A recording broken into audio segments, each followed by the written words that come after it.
I would like to direct my questions to Colonel Asierto, if he's still online. Yes, Colonel Asierto, nandiyan pa kayo, di ba? Present po. Magandang hapon po, Colonel Asierto. Magandang hapon po. Kanina, nag-interpellate yung isang koliga ko rito.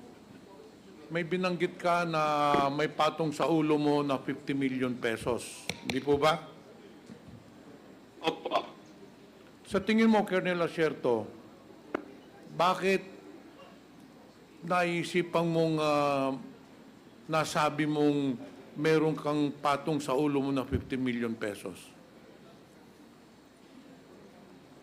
During po nung hearing sa Blue Ribbon, lumabas na po yung informasyon na yan na meron na pong patong yung ulo namin. Kami po ni Director Pardo. At talo na nung lumabas yung matrix laban sa amin, na ako yung nasa taas, na nasa baba sila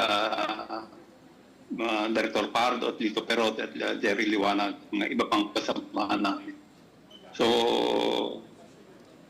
noong pa po, yung hearing pa lang po ng Senate sa Blue Ribbon, meron na pong patong yan. Sa tingin mo, Colonel Asierto, sinong may pakana na patungan yung ulo mo ng 50 million pesos? Si Presidente Duterte po, saka si Bongo. Sa anong rason po na plano kang ipaligpit? Dahil po dun sa ginawa kong report, na na-discover ko yung kanilang koneksyon kay Michael Yang saka kay Alan Lim, kay Lin Wenxiong. Okay, Colonel Asierto, gaano ka nakatagal sa serbisyo nung nandun ka pa? Nagsimula po ako as cadet, 1984. Graduate po ako 1989. So, ganun po kahaba ang aking pagsiservisyo po. Kailan kayo na-introduce? Hanggang kailan anong taon kayo hanggang nagserbisyo? Hanggang 2018 po. According to the reports, kayo po ay na-dismiss sa serbisyo? Opo, dahil po doon sa AK-47 na ibinibintang sa akin na ako nag-smuggle at ako nagbigay sa NPA. And marami din ang nag-akusa sa inyo, may mga nag-file ng kaso po sa inyo. Totoo po ba yun? Ang nag-file lang po ng kaso sa amin yung tungkol diyan sa magnetic lifter na inimbestigahan namin. Kilala niyo po ba si Jimmy Guban? Opo, siya po yung aking kinakausap o counterpart sa Bureau of Customs. Isa ba si Mr. Jimmy Guban na nag-akusa sa inyo? Siya po yung testimony po niya ang naging basis. Actually, Colonel Asierto, nung first hearing ng Quadcom, isa si Mr. Jimmy Guban na nag-testify doon sa Quadcom sa Pampanga. Nagbigay po siya ng sinumpaang salaysay. Base doon sa sinumpaang salaysay niya, sa paragraph 9, binanggit po ang pangalan ninyo. And I'd like to read it in toto para maintindihan ninyo.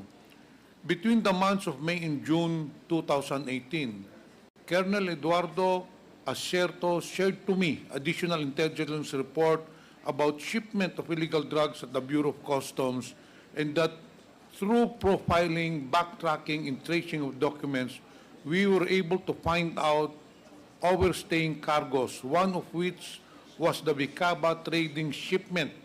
Upon discovery thereof, I instructed my staff to verify an improper consignment, etc., etc.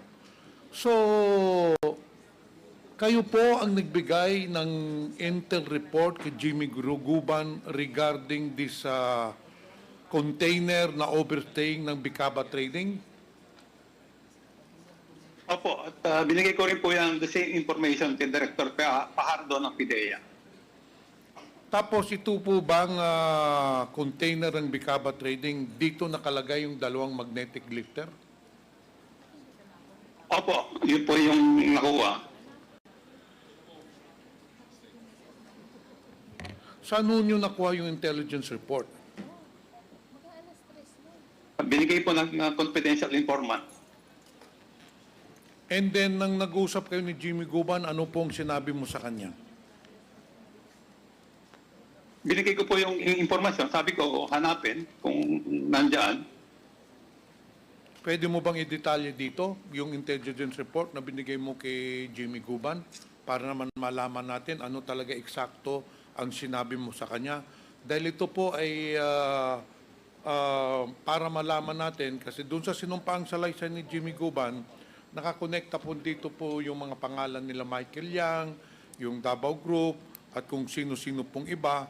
So gusto ko rin po namin malaman sa bibig ho ninyo, ano ba talagang nalalaman ninyo parte dito sa yung illegal drugs na shipment na worth 6.2 billion pesos?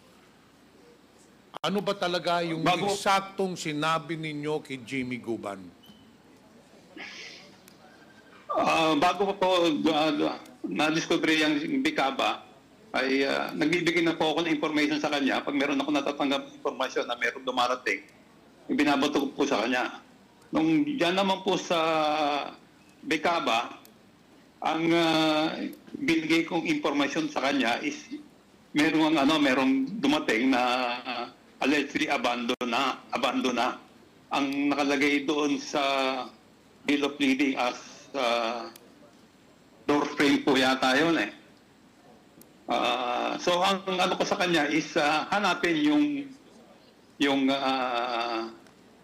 yung abandon na na container van. Parang ibinigay ko yata sa kanya ang number nung bill of lading yata eh.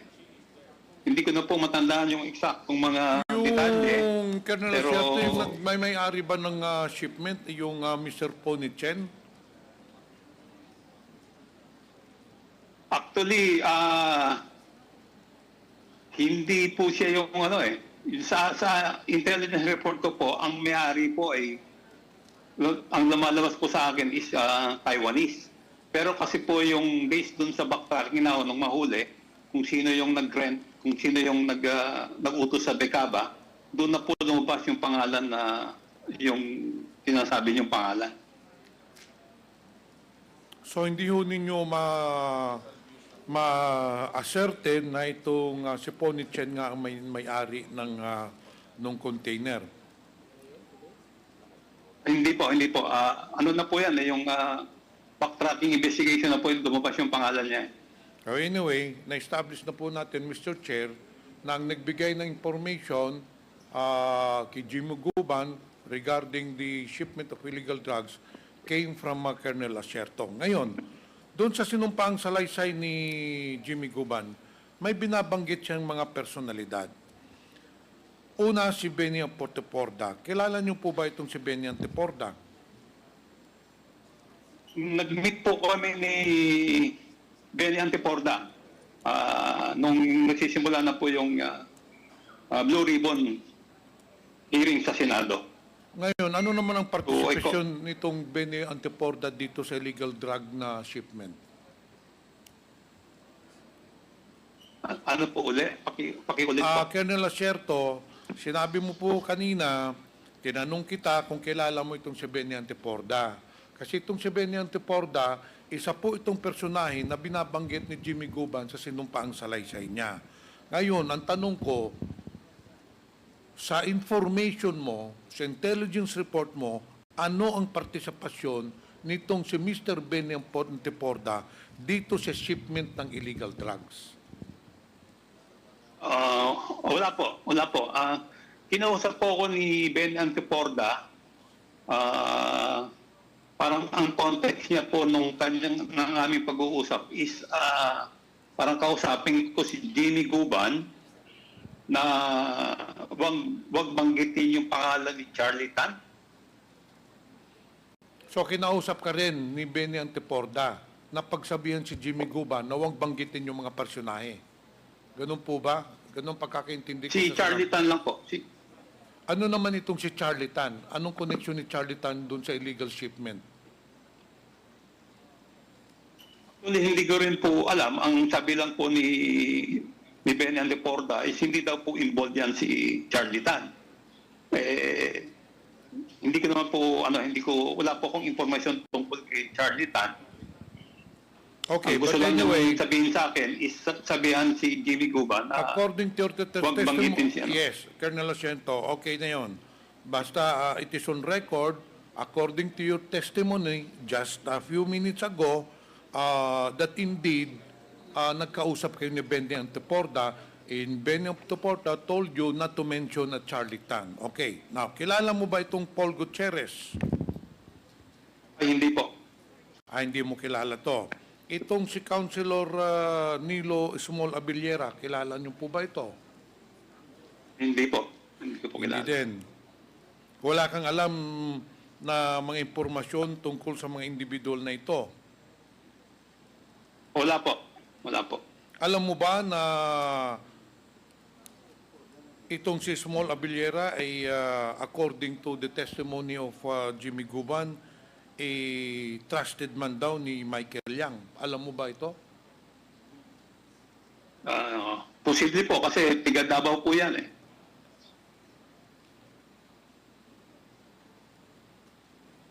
Meron po bang sinabi sa iyo si Benny Anteporda?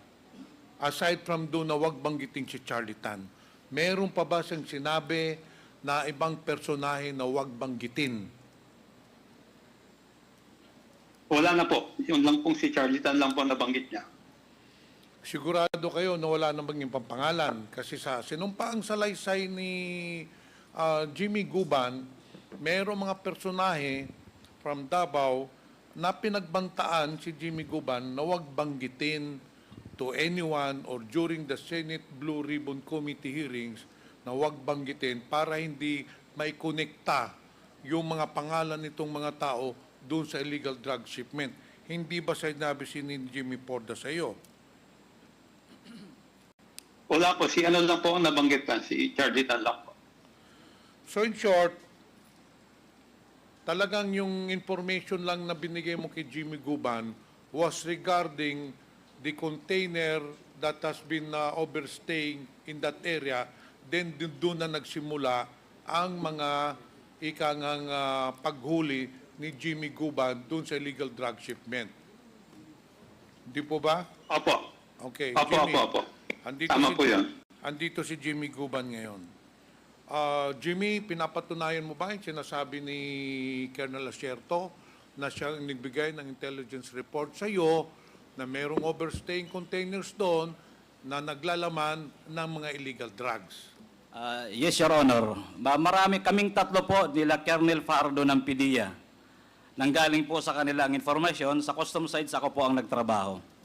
Okay, after nung natanggap mo yung impormasyon kay Colonel Asierto, ano na ang ginawa mo, anong hakbang ang ginawa mo para mahuli yung illegal drug shipment?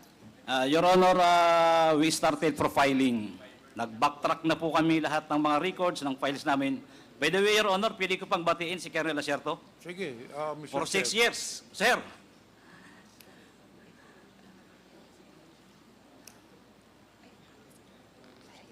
O sige, ipagpatuloy mo na, Mr. Jimmy Guban. Mukhang hindi ka nadinig ni Colonel Asierto. Colonel Asierto, binabati ka ni Jimmy Guban. But anyway, mas importante... Sir, let's go to work. Salamat, Jimmy. Salamat. Ingat ka. Okay, balikan ko yung tanong, Jimmy Guban. Pagkatapos mo natanggap, nag-operate na ka na, paano nyo na-determine na merong ang droga doon sa loob ng container?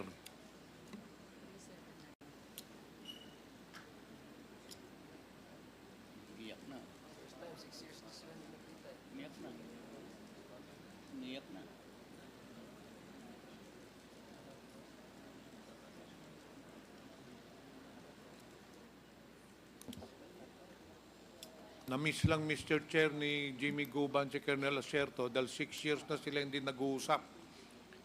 This is the first time that Mr. Jimmy Guban and Colonel Asierto has talked to each other. Pagpatuloy mo, Jimmy. Thank you for your honors. Nakikita ko po kasi ang salarin, Your Honor, nasa tapat ko. Si Mr. Paul Gutierrez.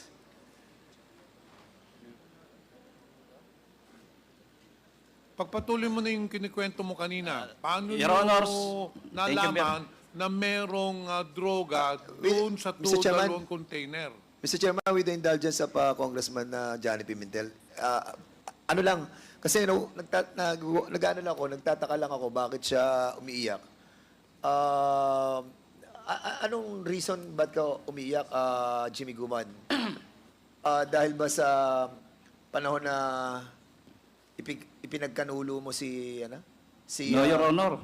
Galit po at tuwa. Dahil kaming dalawa pareho pang buhay. Hindi ho dahil sa pagkanulo, kundi dahil sa sindikato, sa mafia ng Davao, Davao Mafia, na kami ang biktima. Pasalamat po kami sa Diyos dahil pareho kaming buhay. Si Colonel Pardo po namatay.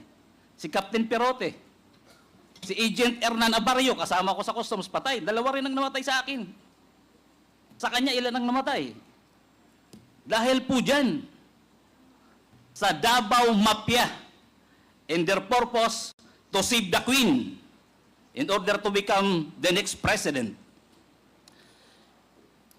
That is how, ganun nila ginawa. Lahat patayan. Your Honors, gusto ko po sana tuloy-tuloy ang pagsagot. Pero sometimes nagiging emotional ako for so long na kahit papano, via internet, kahit papano pareho kaming buhay ng aking kaibigan si Kerry Lacierto. We did our best, Your Honors, para ho kami ay makagawa ng tulong sa bayan. Pero ang sinapit namin, siya may patong sa ulo. Ako buti na lang may Diyos. Hanggang ngayon, nasa National Bilibid Prison. Anong hustisya ang meron during the time ni Duterte? Anong merong laban sa droga kung ang pinoprotektahan? Sorry po, Your Honor. Pili ko ilabas ko lang po muna konti. Kagalang-galang pong Senator at the Chairman. Jimmy, Congressman. Jimmy, paalala lang kasi hindi ito yung venue para maglabas ka kung anumang sama ng loob meron ka, no? Itong venue na ito ay venue kung saan ang mga katanungan ng ating mga kasamahan ay maaring mong masagot. We will give you the time kung ikay matanong tungkol dito sa iyong damdamin tungkol sa isyong ito at the appropriate time. Thank you, Your Honor. Medyo natuwa lang po ako dahil kahit paano nakita kong buhay na buhay si Colonel Lacierto. Okay, sige, We salamat. are both alive. Thank you for Your Honor. I may Congressman apologize. Pimentel, Thank you, please Mr. proceed. Chair. Balikan natin yung tanong ko, Mr. Guban. Kanina binanggit ni Colonel Lacierto na siya ang nagbigay sa iyo ng intelligence report regarding doon sa shipment ng Bicapa Trading. Pagkatapos ng intelligence report, ano ang ginawa ninyo? Your Honor, ang nag-implement po niyan ay joint ng PDEA at saka ng Customs. In fact, witness din po doon si Colonel Lacierto. Si Colonel Pajardo, then Director ng National Capital Region ng PDEA, nag-exchange po kami ng mga information together with Colonel Lacierto. Then I do my homework also on my part as CIS Intelligence Operative ng Bureau of Customs. So lahat po ng files, naghanap kami, nag-backtrack, kung ano po ang trabaho namin as Intelligence Operative sa Bureau of Customs. Hanggang po sa bandang huli, na totally na pinpoint namin at nalaman namin na talagang yun na yung binibigay na information from Colonel Lacierto's asset. Yan na po hanggang sa in-identify. If I will be given a chance po, Your Honor, may mga supporting documents po ako dito to prove na talagang yan po ay nahuli namin. Trinabaho po namin at nagsakripisyo po dyan ng buhay ang halos mga kasamahan namin para po mahuli yan. Ngayon, itong sunod na tanong ko sa iyo, importante itong tanong ko sa iyo. Itong dalawang container van na sinasabi na hinuli ninyo na may laman na drug shipment, ito ba Or kargamento na pinapakiusap siya. So, isa po yan na sa mga pinapakiusap niya, na kargamento, pati po yung mga missing containers at saka pati po yung ibang mga nahuli sa warehouse. Missing containers at saka pati po yung ibang mga nahuli sa warehouse. Sabi mo, Mr. Chair, Guban, na maraming hinihiling sa'yo ni Small Abrera na maipapasok na mga kargamento. Kasama na itong ilang container van ba ito? Isang container van lang? Isa lang po, Your Honor. Recording in progress. Isang container van lang. So, pero ito na nga yung binabanggit niya. Isa po yan, Your Honor. Okay, so nung na-identify na ninyo yung container van, ano na nangyari? Did you report it to PIDEA para gumawa ng control delivery? Siyempre, binigyan ka ng information ni Colonel Asierto, binerify ninyo yung container van.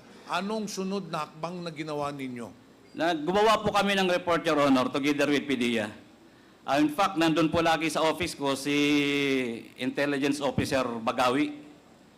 Your Honor, if I bibigay me time, may dala po ako dito na pirmado po namin ni Bagawi yung ibang mga reports tungkol po dyan sa tinatrabaho naming before, hindi pa magnetic lifter. Basta yun yung subject po namin. Siguro on another occasion, because we will have a next hearing next week, Mr. Chair. Sa pagka ngayon, marami pang mag-interpellate.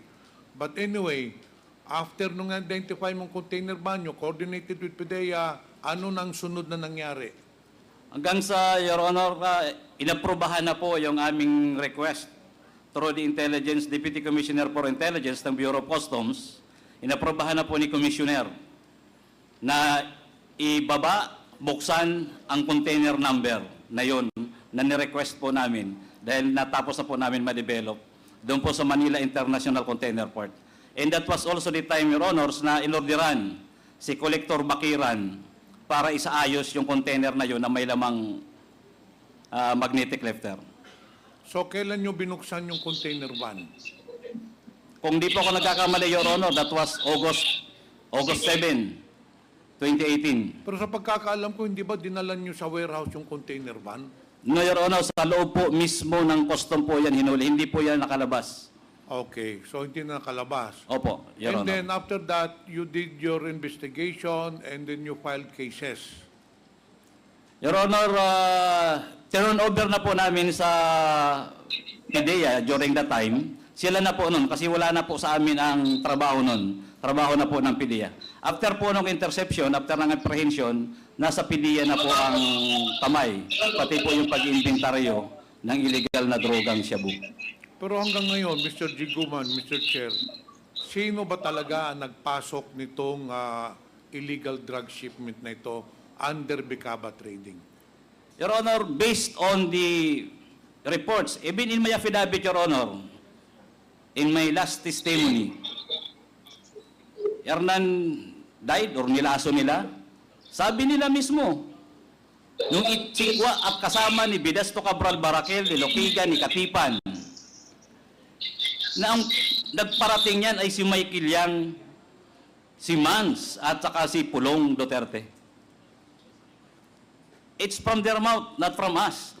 Which, if I may continue, Your Honor, na yun din ang sinasabi ni Mr. Paul Gutierrez sa advice sa kanya ni Benny Antiporda na wag kong babanggitin during the hearing. Na hindi ko magawa-gawa, Your Honors, kaya si Colonel Asierto, ang naisip kong isakripisyo ang buhay para po kami lahat ligtas. Akala ko po lahat kami maliligtas. I am under duress, threatened ako so much, kaya yan po ang ginawa kong paraan. Nagsakripisyo kami. During the Senate hearing, Your Honor, the consignee, Bidasto Cabral Barakel, inadmit niya at inadmit ni General Aquino during the time he was the DG ng PIDEA na dinala niya ang tatlo sa Senate Blue Ribbon Committee investigation. Then after that, nawala na yung tatlong umaming may-ari. At ang alam ko, ang NCR director din was already Director Plaza. Hanggang ngayon po, yung tatlong may-ari na umamin na sila ang may-ari ng kargamento, ginamit sila ni Casey Chan, ay nawawala po hanggang ngayon. At ako po ay nag-request na, I think twice, sa National Bureau of Investigation ng whereabouts ng tatlo para po yung hustisya ng aking kaso ay mailabas ang tunay at totoo kung sino talaga ang mafia ng droga.